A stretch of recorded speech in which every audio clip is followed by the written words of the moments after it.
ॐ अज्ञानतिमिरान्धस्य ज्ञानाञ्जनशलाकया चक्षुरुन्मिलितं येन तस्मै श्रीगुरवे नमः।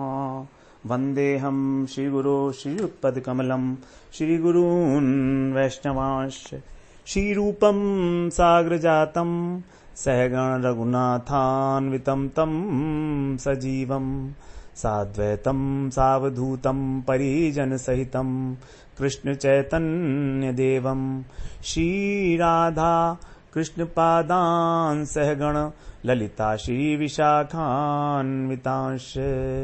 तमादिदेवं करुणानिधानं तमालवर्णं सुहितावतारम् अपार संसार समुद्र सेतुं भजामहे भागवत स्वरूपम्।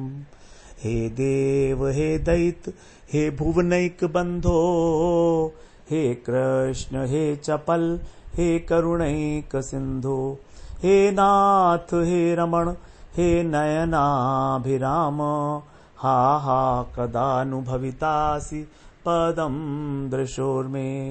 श्री कृष्ण चैतन्य प्रभो नित्यानंद श्री अद्वैत गदाधर शिवसदि गौरभक्त वृंद।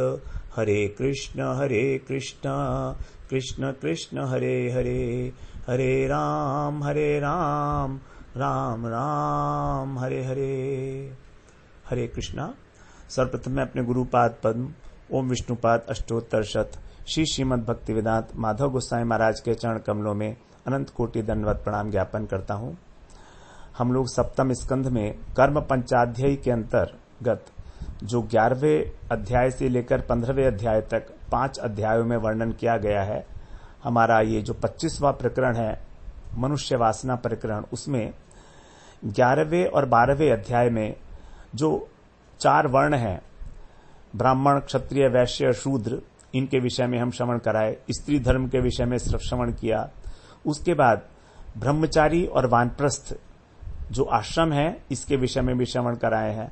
अब यहाँ पर सन्यासी का जो धर्म है, सन्यासी का जो लक्षण है वो यहाँ वर्णन किया जा रहा है। और इसको वर्णन करने की जो शैली है वो है जब प्रहलाद जी की अवधूत दत्तात्रेय जी से भेंट हुई थी, तो एक बार विचरण करते करते जब प्रहलाद जी को एक साधु पुरुष के दर्शन हुए जो अत्यंत तेजस्वी था, लेकिन जमीन में पड़ा हुआ था, धूल से उसने अपने शरीर को ढक रखा था, अपने तेज को छिपा रखा था और हष्टपुष्ट था। प्रहलाद जी समझ गए ये अवश्य कोई महापुरुष है जो अपने को छिपाए हुए है।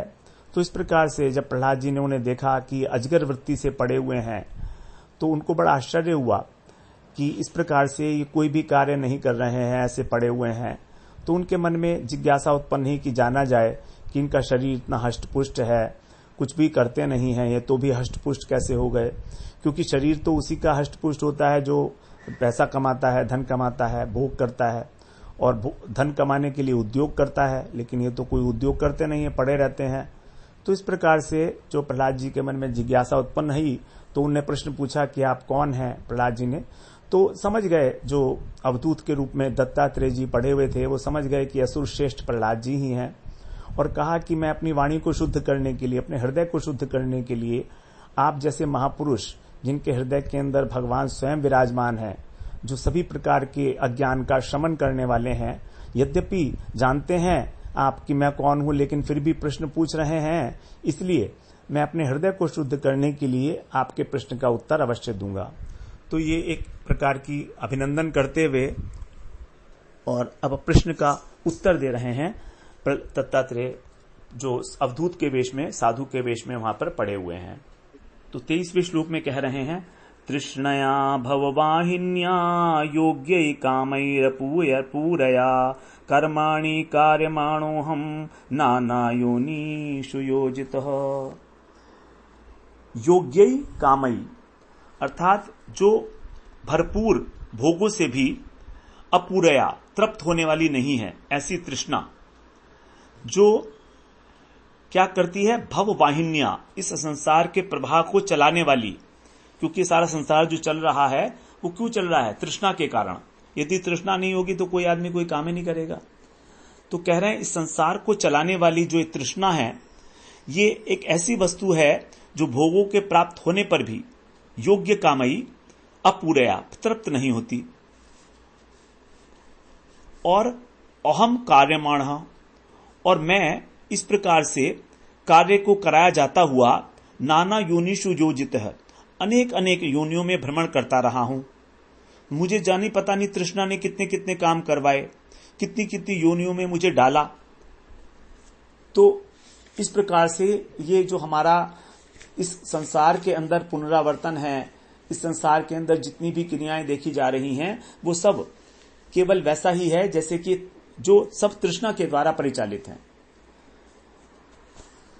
तो जैसे विश्वनाथ चक्रवर्ती ठाकुर कहते हैं कि जैसे घास का एक तिनका नदी में गिर जाता है और वो तरह तरह के पेड़ की टहनियों के साथ बहता है, कभी लकड़ी के साथ, तो उसी प्रकार ये जो जीव है भवसागर में तैर रहा है।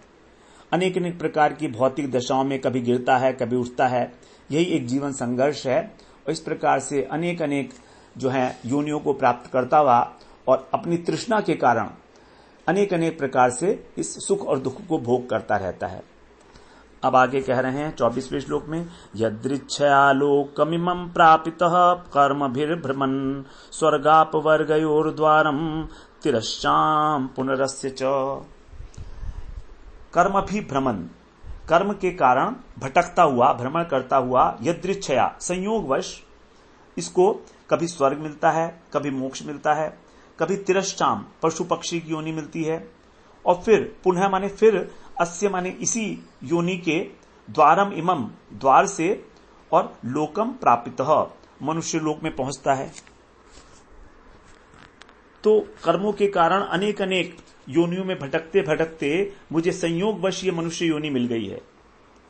और ये मनुष्य योनि कैसी है? ये स्वर्ग, मोक्ष और तिर्यक योनि और इस मानव देह की भी प्राप्ति का द्वार है। क्योंकि यदि पुण्य करेंगे तो हमको स्वर्ग मिलेगा, पाप करेंगे तो पशु पक्षी की जो तिर्यक योनि है, तिरश्चाम, वो मिलेगी। और यदि निवृत्त हो जाएंगे तो मोक्ष मिलेगा। और यदि मिश्रित कर्म करेंगे, कभी पुण्य कभी पाप, तो मनुष्य की योनि मिलेगी। इस प्रकार से उन्होंने बताया। अब आगे 25वें श्लोक में कह रहे हैं, अत्रापि दंपतीनां च सुखायान यापनुत्तये कर्माणि कुर्वतां दृष्ट्वा निवृतोस्मि विपर्ययम्। अत्र अपि, यहां पर भी, अर्थात इस देख रहे हैं कि संसार के जो दंपत्ति हैं, स्त्री पुरुष हैं, वे सुखाय च, सुख पाने के लिए, और अन्य अपनुत्तये, दुख दूर करने के लिए, तो अपने सुख की प्राप्ति के लिए और दुख की निवृत्ति के लिए कार्य करते रहते हैं। कर्माणि कुर्वताम, लेकिन विपर्ययम दृष्ट्वा, मैं देखता हूं कि उनको विपर्यय, विपरीत फल मिल रहा है। सुख की प्राप्ति करना चाहते हैं लेकिन सुख मिलता नहीं है, दुख की निवृत्ति करना चाहते हैं लेकिन दुख होता नहीं है, दुख मिटता नहीं है। तो इसलिए अब मैं निवृत्त अस्मि, मैं सब प्रकार के कर्मों से निवृत्त हो गया हूं। मुझे लगता है कि अब कोई आवश्यकता ही नहीं है किसी प्रकार के कर्म की, क्योंकि जो भी काम करोगे उसका उल्टा ही मिल रहा है। तो जो स्त्री पुरुष हैं, विषय भोग चाहते हैं, विवाह करते हैं, कुछ दिन तक सुखी रहते हैं, फिर आपस में मतभेद हो जाता है, विच्छेद हो जाता है, डाइवोर्स हो जाता है। तो अनेक प्रकार के जो भोग हैं उनको भोगते हुए भी वो एक दूसरे के लिए, एक दूसरे के प्रति जो है वो मतभेद उत्पन्न करके और अलग अलग हो जाते हैं। इस प्रकार से वो कह रहे हैं कि मैंने सब देख लिया है। अब आगे कह रहे हैं, सुखम अस्यात्मनो रूपम सर्वे हो परतिस्तनु मनः संस्पर्श जान दृष्ट्वा भोगान स्वप्यस्यामि संविशन। 26वां श्लोक है, सुखम अस्य आत्मनः रूपम। ये जो सुख है ये तो आत्मा का स्वरूप है। हमारी आत्मा सच्चिद आनंदमय है, तो आनंद जो है सुख, आत्मा के स्वरूप में ही सुख निहित है। इसीलिए सर्व यहा उपरति, सभी चेष्टाओं से उपरामता, निवृत्ति हो जाए, तब यही उसका शरीर है, यही उसका स्वरूप है। तो ये तभी मिलेगा जब हम सब प्रकार की चेष्टाओं से निवृत्त हो जाएंगे। तो जो सुख प्रकाशित होगा तभी होगा।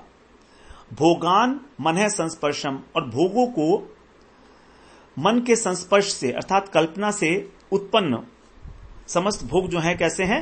मन से उत्पन्न है, केवल कल्पना है। ऐसा जानकर, जान माने उत्पन्न जानकर, दृष्टवा संविशन स्वप्यस्यामी, मैं इस प्रकार समझकर और अपने प्रारब्ध को देखता हुआ, दृष्टवा चुपचाप, संविशन माने चुपचाप देखता हुआ, मैं यहां पर स्वप्यस्यामी, मैं पड़ा रहता हूं यहां पर।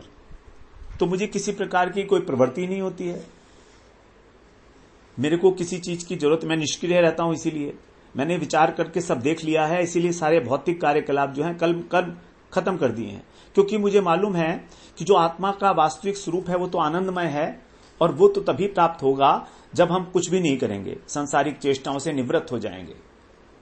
तो ऐसा देखा जाता है जो तथाकथित सन्यासी हैं, उनको भी जब आनंद की प्राप्ति नहीं होती तो अनेक प्रकार की क्रियाएं करते हैं। वो कभी धर्मशाला बनाएंगे, अस्पताल बनवाएंगे, पाठशालाएं बनवाएंगे, अनेक प्रकार के, क्योंकि उनको आनंद तो मिल नहीं रहा है, ब्रह्म के अंदर तो लीन हो नहीं पा रहे हैं जो उनकी इच्छा थी। कृच्छेण आरूह्य कृच्छेण परम पदम ततः पतंति अधो अनादरत युष्मदंग्रह, भगवान के प्रति अनादर बुद्धि से उनका पतन भी हो जाता है। इसीलिए कह रहे हैं कि मेरे को अब कोई आवश्यकता नहीं है, क्योंकि आनंद जो मिलना है, सुख जो मिलना है, वो तो आत्मा के अंदर ही है। संसार की चेष्टाओं से तो सुख मिलने की जो चेष्टा है वो केवल भ्रम मात्र है। अब 27वें श्लोक में कह रहे हैं, केवल मन की कल्पना है, मन है संस्पर्श जान, मन के संस्पर्श से हम सोचते हैं हमें सुख मिल रहा है, लेकिन मिलता कुछ नहीं है। अब आगे कह रहे हैं, इत्येतत् आत्मनः स्वार्थम संतम विस्मृत्य वै पुमान् विचित्राम असिद्धिद्वेते घोराम आपनोति संस्कृतिम। इति एतत्, इस प्रकार इस आत्मनः स्वार्थम, अपने परम स्वार्थ को के संतम होते हुए भी जो पुरुष परम स्वार्थ जो है हमारा वो सुलभ है हमारी आत्मा का स्वरूप होने के कारण, फिर भी पुरुष क्या करता है, वही मन निश्चित रूप से इसको भूल जाता है, विस्मृत्य, अपनी आत्मा के स्वरूप को भूलकर, और द्वैते अस्तिति, द्वैत के न होने पर भी, आत्मा में किसी प्रकार का कोई द्वैत नहीं है तो भी, वो असति माने उसका अस्तित्व ही नहीं है तो भी, विचित्राम घोराम, जो विचित्र और घनघोर संस्कृति चक्र है जन्म मरण का, इसका आपनोति माने प्राप्त करता है। तो अपने सच्चे स्वरूप को तो भूल गया कि उसका वास्तविक आनंद कहां पर है, उसको भूलकर फिर इस मिथ्या संसार के अंदर द्वैत मान लेता है। तो हमारा जो स्वरूप है आनंदमय, वो आत्मा के अंदर, उसको तो भूल गए, और जो द्वैत संसार है, ये संसार द्वैत है और इसके ना होने पर भी वास्तव में एग्जिस्टेंस नहीं है, तो इसको सत्य मानता हुआ, असत्य है ये, असत्य है तो भी बड़ी भयंकर और विचित्र जन्म मृत्यु को प्राप्त करता रहता है। कभी किसी योनि में जन्म लेता है, कभी किसी योनि में जन्म लेता है। बड़ी दुखप्रद स्थिति है, बड़ा कठिन स्थिति है ये। और मैं जानता हूं ये सब कुछ, तो इसलिए आराम से सोता हूं, मुझे कोई दिक्कत नहीं है, क्योंकि भोग जो है वो तो आएंगे प्रारब्ध से। इसके लिए प्रयास क्या करना, जैसे पहले भी क्या आए हैं, पर जब प्रहलाद जी असुर बालकों को उपदेश दे रहे थे, 28वें श्लोक में बोलते हैं, जलम तदुदव वैश्छन्नम हित्वाज्ञो जल काम्यया मृग तृष्णाम उपाधावेत यथान यत्रार्थ दृक् स्वतः। यहां उदाहरण दे रहे हैं अब कि यथा माने जैसे, जो अज्ञ है, अज्ञानी पुरुष है, वो तत् उद्भवई, उसी से उत्पन्न, छन्नम जलम, ढके हुए जल को। अज्ञानी पुरुष क्या होता है, जल में जो तिनके इत्यादि होते हैं, तो जल से उत्पन्न, तद उद्भवई माने जल से उत्पन्न जो तिनके इत्यादि हैं, काई इत्यादि है, उससे वो ढक जाता है जल। तो ढके हुए जल को हित्वा, छोड़कर, जल काम्यया, जल की इच्छा से, मृग तृष्णाम, मृग तृष्णा की ओर उपधावे, तो दौड़ता है। तो ये तो वही बात हुई ना कि जल को ढक दिया गया, कैसे, काई आ गई उसके ऊपर, तिनके वगैरह के आ गए जो उसी से उत्पन्न हुए थे, अब वो ढक गया तो दिख नहीं रहा। अब एक व्यक्ति जल की इच्छा, जल पीने की इच्छा है, तो वो भाग रहा है वृत्त तृष्णा की ओर बाहर। स्वतः अन्यत्र अर्थ दृक्, अपने से पृथक, अर्थ माने स्वार्थ, उसको देखने वाला है। तो वो देखता है कि कहीं और है जल, अर्थात आत्मा से भिन्न वस्तुओं के अंदर सुख समझता है, जबकि आत्मा के अंदर जो सुख निहित है उसकी ओर उसकी दृष्टि नहीं जाती, क्योंकि आत्मा का स्वरूप जो है वो ढका हुआ है। जैसे कि जो जल ढका हुआ था वो दिखाई नहीं दे रहा था, उसी प्रकार से। तो बड़ा सुंदर उदाहरण है यहां पर 28वें श्लोक में कि जिस प्रकार से जल ढका हुआ है उसी प्रकार से ये जान नहीं पाता कि जल कहां है। ज्ञान का अभाव है, इसलिए सुख की तलाश में बाहर दौड़ रहा है। जब तक वो परम पुरुष को नहीं समझेगा, जब तक स्वयं को, भगवान को और दोनों के संबंध को नहीं जानेगा, तभी उसको वास्तविक सुख मिलेगा। क्योंकि वास्तविक सुख है कृष्ण की सेवा में, सेवानंद। और सेवा करने के लिए चाहिए संबंध ज्ञान। संबंध ज्ञान मतलब मैं कौन हूं और कृष्ण कौन है, हमारा क्या संबंध है। तो जब वो ये जान लेगा कि कृष्ण मेरे ही अंदर विराजमान है, मेरे हृदय के अंदर, और मेरे ही प्रियतम, मेरे ही सखा हैं, तो वो उनकी सब प्रकार से सेवा करके उस सेवानंद का प्राप्ति करेगा। क्योंकि कृष्ण स्वयं ही रसो वही सह हैं, वो रस का एकमात्र आश्रय है। तो इस प्रकार से अपनी प्यास बुझाने के लिए फिर वो बाहर संसार की ओर ना भागकर कृष्ण की, जो कृष्ण हैं और कृष्ण के भक्त हैं, उनकी सत्संग लाभ करके और श्रवण कीर्तन का आनंद आस्वादन करेगा। 29वें श्लोक में कह रहे हैं, देहादिभिर्दैवैस्तन तंत्रैर आत्मनः सुखमीहतः दुखात्ययं चानिशस्य क्रिया मोहा कृता कृता। मोहा का मतलब होता है व्यर्थ। तो देवादिभि देवतंत्रई, देवतंत्रई मतलब प्रारब्ध, जो दैव है, भाग्य है, उसके अधीन होकर, और अनिशस्य, अनिशस्य माने जो ईश नहीं है, ईश का मतलब होता है समर्थवान, तो जो असमर्थ है उसके द्वारा देवादिभि, जो देहादिभि, देहादि माने देह इत्यादि के द्वारा, देह और इंद्रियों के द्वारा, आत्मन है सुखम, अपने लिए सुख प्राप्त करना, और दुख अत्ययम, और दुख को दूर करने के लिए इहतः क्रिया, ऐसा चाहते हुए भी जो किया गया कर्म है वो कृता कृता, बार बार करने पर भी मोघा, व्यर्थ हो जाता है। तो हमें ये जानना चाहिए कि हमारा सुख और दुख प्रारब्ध के अधीन है, हमारे वश में नहीं है। लेकिन हम इंद्रियों के द्वारा अनेक प्रकार के प्रयत्न करते हैं, चाहते हैं और बार बार करते हैं, तो भी ये नहीं जान पाते कि हमारे प्रयत्न से हमको सुख और दुख की प्राप्ति नहीं होने वाली, क्योंकि ये तो प्रारब्ध के अधीन है। तो इसीलिए वो अनेक प्रकार के शरीर प्राप्त करता है और प्रयास करता है, और सभी के सब प्रयास उसके निष्फल हो जाते हैं। कृता कृता मोघा, मोघा मानी व्यर्थ हो जाना। 30वें श्लोक में कह रहे हैं, आध्यात्मिकादिभिर दुःखैर अविमुक्तस्य करेहिचित् मर्त्यस्य कृच्छोपनतैर अर्थे कामई क्रियेत किम। जो अध्यात्म इत्यादि दुख हैं, 3 प्रकार के दुख बताए गए हैं, आध्यात्मिक, आधिदैविक और आधिभौतिक।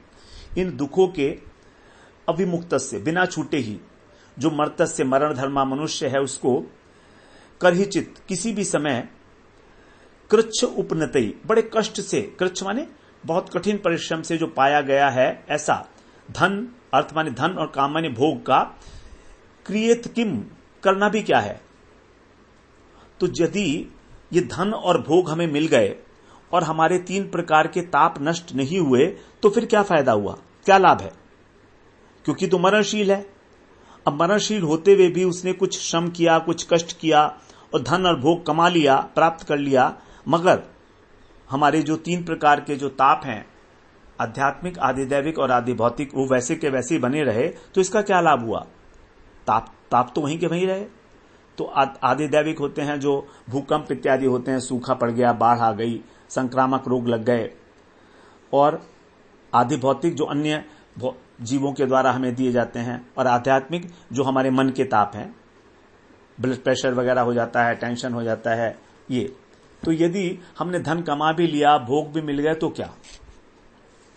31वें श्लोक में बोलते हैं, पश्यामि धनिनाम क्लेशम लुब्धानाम अजितात्मनाम भयादलब्ध निद्राणाम सर्वतो विशंकिनाम।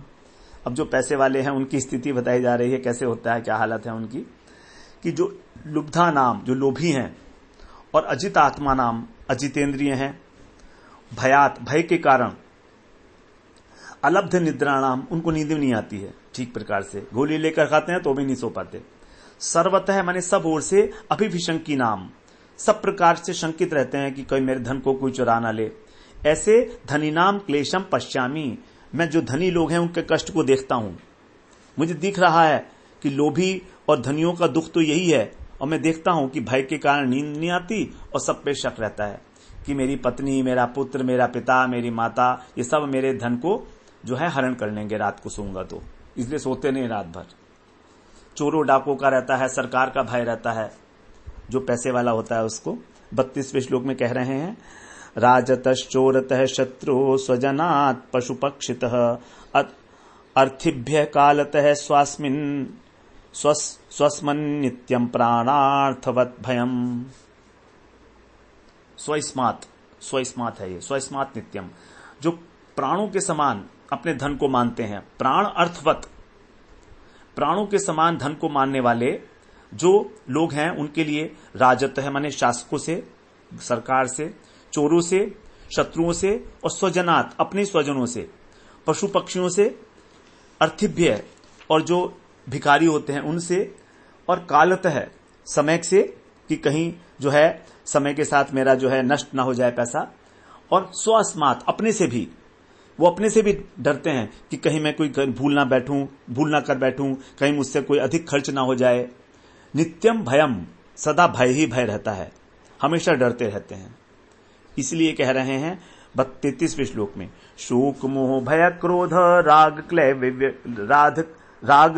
क्लैव्य शमादय यन्मूलास्युर्निणाम झय्यात् स्पृहाम प्राणार्थयोर्बुधः। इसलिए कह रहे हैं आगे, इसलिए बुद्धिमान मनुष्य को क्या चाहिए कि यतः मूला, जिसकी जड़ में शोक है, मोह है, भय है, क्रोध है, राग है, और क्लैव्य माने कायरता है, और श्रम इत्यादि हैं, ऐसे जो चीजें निर्णाम स्यु, मनुष्यों को होती हैं, उस बुद्धिमान व्यक्ति को क्या करना चाहिए? प्राण, अपने प्राण की अर्थात अपने जीवन की, और अर्थयो, अपने धन की, स्पृहाम जय्यात, स्पृहा को छोड़ देना चाहिए। तो उसे धन की और जीवन की स्पृहा, कामना कि मैं अधिक से अधिक जीता रहूं और मेरे पास पैसा अधिक से अधिक बढ़ता चला जाए, इस प्रकार की कामना को त्याग देना चाहिए, क्योंकि ये दोनों ही जो है जड़ हैं इन सब चीजों की, शोक मोह भय क्रोध राग इत्यादि की। मधुकार महासर्पौ लोकेस्मिन्नो गुरुत्तमो वैराग्यम परितोषम च प्राप्ता यच्छिक्षया वयम। इस लोक में, अस्मिन लोके माने इस लोक में, मधुमक्खी और महासर्प ने अजगर, ये गुरु उत्तमो, ये मेरे श्रेष्ठ गुरु हैं। यत् शिक्षया, जिनकी शिक्षा से मैंने वैराग्य और संतोष पाया है। तो मुझे मधुमक्खी ने शिक्षा दी है कि वैराग्य धारण करो, क्योंकि मधुमक्खी शहद इकट्ठा करती है और कोई भी व्यक्ति उसको कभी भी तोड़ के सारे शहद को ले जाता है। तो मैंने उसकी जीवन से शिक्षा ली कि हमें कभी भी धन का संग्रह नहीं करना चाहिए, कोई भी हमको जो है उस धन से हमको वंचित कर सकता है। और जो अजगर है उससे भी मैंने शिक्षा ली है। अजगर क्या है कि जहां बैठता है वहीं बैठा रहता है, हिलता तक नहीं। तो इस प्रकार से मैंने जो है दोनों से शिक्षा ली है। अब आगे कह रहे हैं, विराग सर्व कामेभ्य शिक्षितो में मधुव्रतात् कृच्छाप्तम मधुवित्वित्तम हत्वाप्यन्यो हरेत पतिम। 35वें श्लोक में अब यहां कह रहे हैं, विराग सर्व कामेभ्य, सभी भोगों से विराग, वैराग्य मैंने मधुव्रतात्, मधुमक्खी से सीखा, वो मेरी श्रेष्ठ गुरु है ना इसलिए। और मधुवित वित्तम, शहद की भांति जो धन है उसको पतिम हत्वा अपि, उसका स्वामी उसको मारकर भी अन्य हरेत, दूसरे छीन लेते हैं। तो जिसने उस धन को अर्जित किया उसको मार देते हैं और दूसरे लोग उसको छीन लेते हैं। इसलिए जो है हमें धन का संग्रह नहीं करना चाहिए, विरक्त रहना चाहिए, क्योंकि कोई भी धन का जो स्वामी है उसको मारकर धन जो है ले सकता है। और कलयुग में तो विशेषकर इस प्रकार के नियम होते हैं, सरकार तक के भी नियम होते हैं कि वो उसको कंगाल कर देती है। आगे 36वें श्लोक में बोलते हैं, अजगर से क्या शिक्षा ली है? अनीह परितुष्टात्मा यदृच्छोपतादहम नोचेच्छये बहवहानि महाहीरिव सत्ववान। यदृच्छया संयोगवश, सौभाग्य से, भाग्यवश, उपननात अहम प्राप्त हुआ, जो भी मिल जाता है उससे, अहम माने मैं, परितुष्ट आत्मा संतुष्ट चित्त रहता हूं, मेरा हृदय बिल्कुल संतोष में रहता है।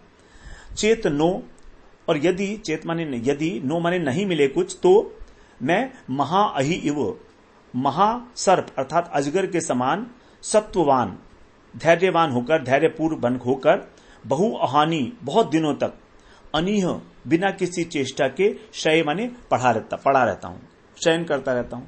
ना मिले मुझे बहुत समय तक भी कुछ भी, तो भी मैं वैसे के वैसे पड़ा रहता हूं। तो इस प्रकार से जो है मधुमक्खी से भी सीखा विरक्ति, और इनसे सीखा कि किस प्रकार हम जो है संतोष में जी सकते हैं। जैसे अजगर हमेशा संतोषी रहता है, उसको किसी प्रकार की कोई उत्सुकता नहीं होती, मैं ये कर लूं, मैं वो कर लूं। जब जो कुछ खाने को मिल जाता है खा लेता है। अब आगे 38वें श्लोक में कह रहे हैं, 37वां श्लोक, क्वचिदल्पम क्वचित भूरी भुंजेनन्नम स्वादु वा क्वचित भूरी गुणोपेतम गुणहीनम उत क्वचित।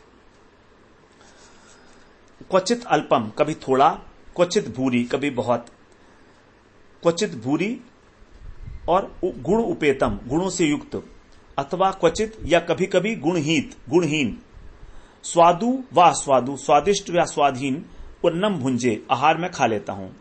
तो कभी तो मुझको थोड़ा सा मिलता है, कभी बहुत मिलता है, कभी स्वादिष्ट मिलता है, कभी नीरस मिलता है, कभी बेस्वाद, कभी अनेक गुणों से युक्त, कभी सर्वथा गुणहीन। इस प्रकार जो भी मिलता है 38वें में कह रहे हैं, श्रद्धयोपाहृतम क्वापि कदाचिन्मान वर्जितम भुंक्त्वाथ कस्मिंश्चित् दिवानक्तम यदृच्छया। कभी श्रद्धा पूर्वक, उपहृतम माने लाया हुआ, किसी ने कुछ श्रद्धा पूर्वक दे दिया, कदाचित मान वर्जितम, और कभी बड़ा अपमान करते हुए कि ले खा ले, पड़ा है ऐसे ही, इस प्रकार से अपमान करते हुए भिखारी को देते हैं।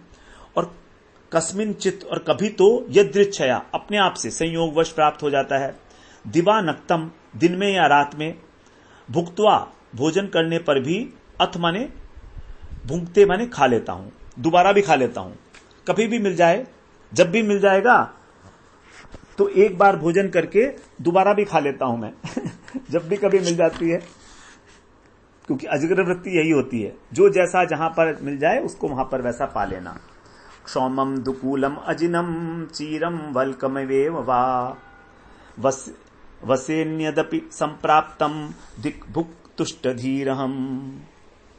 जो अजगर वृत्ति है उसको बता रहे हैं, दिक भुक दिष्ट भुक, जो प्रारब्ध के अनुसार भोगता हुआ मैं, अहम तुष्ट धी मैं संतुष्ट बुद्धि के द्वारा उसी में संतुष्ट रहता हूं जो भी प्रारब्ध से मिल जाता है।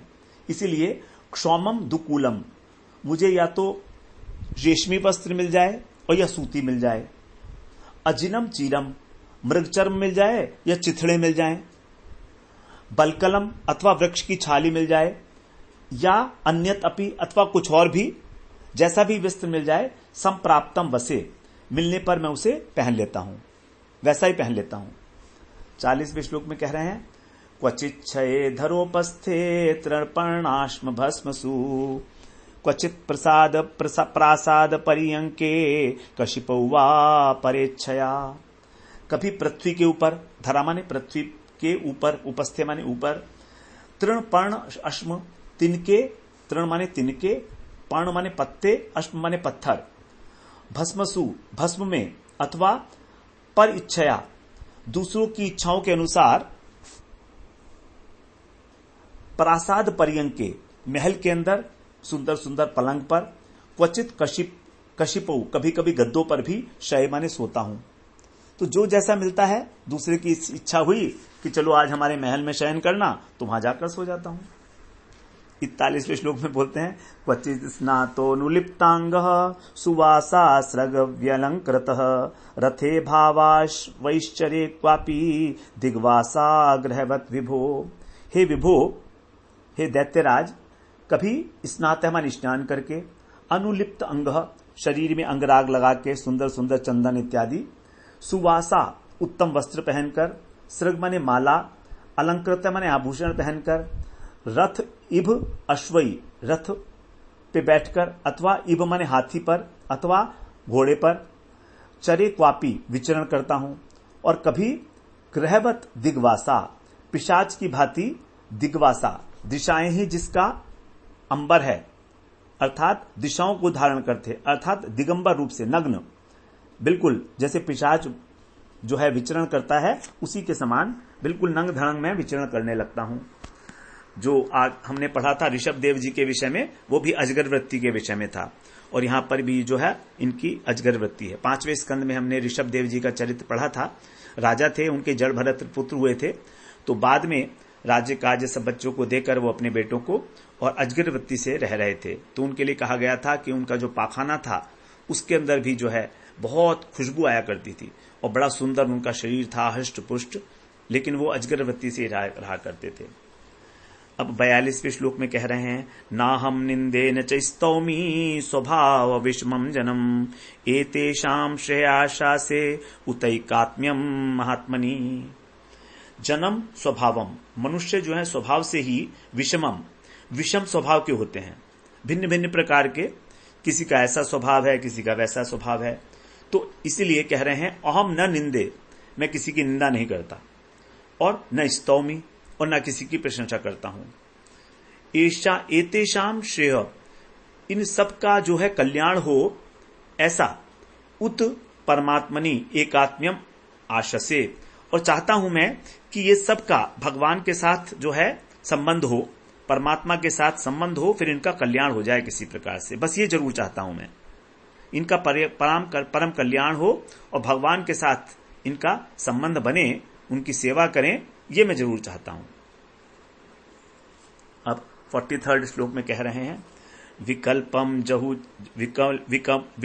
जुहुया चित्तौ ताम मनस्यर्थ विभ्रमे मनोविकारैके हुत्वा तन्मायायाम जहोत्यनु। विकल्पम माने जो हमारे विकल्प की प्रवृत्ति है, अर्थात भेद देखने की, कि ये ऐसा है, ये ऐसा नहीं है, इस प्रकार की जो भेद प्रतीति है, उसको चित्तौ जुहुयात, अपनी चित्त वृत्ति के अंदर मैं हवन कर देता हूं। तो जो अनेक प्रकार के पदार्थों में हमको भेद दिख रहे हैं, उन सब भेदों को जो जानने वाली हमारी चित्त वृत्ति है, उसका मैं हवन कर देता हूं चित्त वृत्ति में। ताम, और माने उन वृत्तियों को, अर्थ विभ्रमे, जो पदार्थों के विषय में अनेक प्रकार के भ्रम उत्पन्न करती हैं,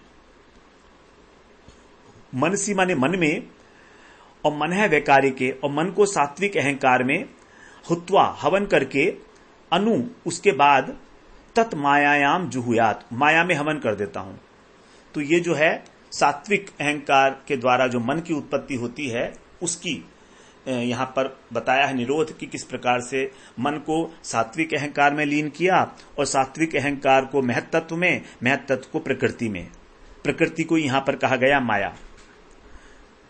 तो हमारी जो वृत्ति है संकल्प विकल्प करने की, भेद विभेद करने की, ये सारी वृत्तियां मन की वृत्तियां हैं। और तो इन सब वृत्तियों को पहले चित्त के अंदर हवन किया, फिर चित्त वृत्ति को मन के अंदर हवन किया, फिर मन को सात्विक अहंकार में, सात्विक अहंकार को महत्त्व में, और महत्त्व को प्रकृति में विलीन कर दिया। जैसे पहले वाले अध्याय में हम लोगों ने श्रवण किया था कि पंच महाभूत को पहले तामसिक अहंकार में, तामसिक अहंकार को फिर महत्त्व में, और फिर प्रकृति में, उसी प्रकार यहां पर अब सात्विक अहंकार के बारे में बताया गया। आत्मानुभूतम ताम मायाम जुहुयात सत्य दृग् मुनि ततो निरीहो विरमेत स्वानुभूत्यात्मनि स्थितः। सत्य दृष्टा, जो सत्य देखने वाले मुनि हैं, वो ताम उस माया को आत्म अनुभूतौ अपने आत्मानुभव में जुहुयात हवन कर देते हैं। तो यहां पर जो माया है उसको भी हवन कर दिया गया। कहां पर? अपने आत्मा के अनुभव में।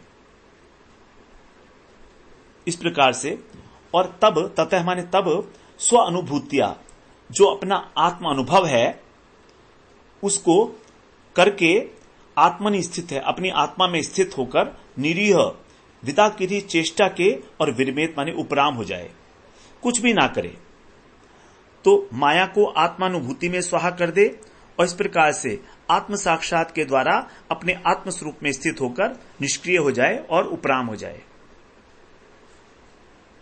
45वें श्लोक में कह रहे हैं, स्वात्मवृत्तम मयेत्थम ते जुगुप्तमपि वर्णितम व्यपेतम लोक शास्त्राभ्याम भवान ही भगवत परः। ही माने क्योंकि, भगवान माने तुम, भगवत पर है, भगवान के परायण हो, भगवान के आश्रित हो, और लोक शास्त्राभ्याम, जो लोक में और शास्त्रों में भी व्यपेतम अत्यंत परे है और सुगुप्तम छिपा है होने पर भी स्व आत्मवृत्तम अपने आचरण का मैंने जो रहस्य है तुमसे, इत्थम माने इस प्रकार, ते माने तुमसे, मया वर्णितम मैंने बतला दिया। तो जो मेरी आत्मकथा है ये अत्यंत गुप्त है, जो इसको लोग नहीं जानते और शास्त्र से भी परे की वस्तु है। तो तुम क्योंकि भगवान के प्रेमी हो, परायण हो उनके, तो मैंने तुम्हें इस प्रकार इसका वर्णन किया। अब आगे नारद जी कह रहे हैं, अंतिम श्लोक है 46वां श्लोक, कह रहे हैं, नारदो उवाच धर्मं पारमहंस्यं वै मुने श्रुत्वा सुरेश्वरः पूजयित्वा ततः प्रीत आमंत्र्य प्रययौ गृहम्। इस प्रकार जो असुरेश्वर हैं, श्रुत्वा असुरेश्वर, असुरों के जो ईश्वर अर्थात दैत्यराज प्रहलाद जी ने निश्चित रूप से मुने, जो मुनियों का जो पारमहंस्यम धर्मम, जो परमहंस धर्म है उसको सुनकर, ततः पूजयित्वा तब उनकी पूजा करके, आमंत्र्य उनसे अनुमति प्रदान करके, प्रीत है प्रसन्नता पूर्वक गृहम प्रययौ अपने घर लौट गए। तो पारमहंसों को इस धर्म को, जो संन्यास धर्म है, यति धर्म है, उसको उन्होंने श्रवण किया बड़े एकाग्र चित्त से, फिर उनकी पूजा की दत्तात्रेय जी की, और उनसे विदा लेकर, उनकी अनुमति लेकर बड़ी प्रसन्नता के साथ उन्होंने अपनी राजधानी के लिए प्रस्थान किया। इस प्रकार से यहां पर ये पूरा हमारा जो यति धर्म है, जो सन्यासी का धर्म है, उसका यहां पर बड़े विस्तार से एक संवाद के माध्यम से यहां पर वर्णन किया गया, प्रहलाद और दत्तात्रेय जी का संवाद। तो प्रहलाद जी जो भगवान के बड़े प्रेमी भक्त हैं, जो श्रीमद् भागवत का परम उपदेश है, यज्ञ संकीर्तन प्राये जंती ही सुमेध सह, अर्थात संकीर्तन यज्ञ के द्वारा ही भगवान की उपासना करते हैं। इस प्रकार के भगवान के प्रेमी भक्त हैं, जो अपने को स्वयं को नित्य कृष्ण का दास मानते हैं। ऐसे प्रहलाद जी से सब ये बातें कही, और प्रहलाद जी जो हैं वो, उनको 12 महाजनों में भी कहा गया है। स्वयंभू नारद है, शंभु कुमार है, कपिलो मनु, प्रहलादो जन को भीष्मो बलिर्वया सकी वयम। तो जो परमहंस है, वही जो श्रेष्ठ भक्त होता है, उसी को परमहंस की संज्ञा दी जा सकती है। और परमहंस अवस्था किसी भी अवस्था में प्राप्त कर सकते हैं, जैसे ब्रह्मचारी हो, गृहस्थ हो, कोई भी समान रूप से वो इन सब आश्रमों से भी ऊपर की अवस्था है। तो इस प्रकार से उन्होंने, प्रहलाद महाराज जो हैं स्वयं गृहस्थ हैं, लेकिन वो परमहंस हैं। महाप्रभु ने कहा है कि बा विप्र न्यासी शूद्रे के ने नए, ये न कृष्ण तत्व वेत्ता से ही गुरु है। चाहे कोई विप्र हो, चाहे सन्यासी हो, चाहे शूद्र ही क्यों ना हो, यदि वो कृष्ण के तत्व को जानने वाला है, वही गुरु है। तो इस प्रकार से हम लोगों ने इस अध्याय में, 13वें अध्याय में, और जो सन्यासी हैं, जो परमहंस हैं, उनके धर्म का निरूपण सुना, श्रवण किया। अगले सत्र में फिर हम जो है गृहस्थ संबंधी जो सदाचार है उसका निरूपण श्रवण करेंगे 14वें अध्याय में। वांछा कल्पतरुभ्यश्च कृपा सिंधुभ्य एव च पतितानां पावनेभ्यो वैष्णवेभ्यो नमो नमः।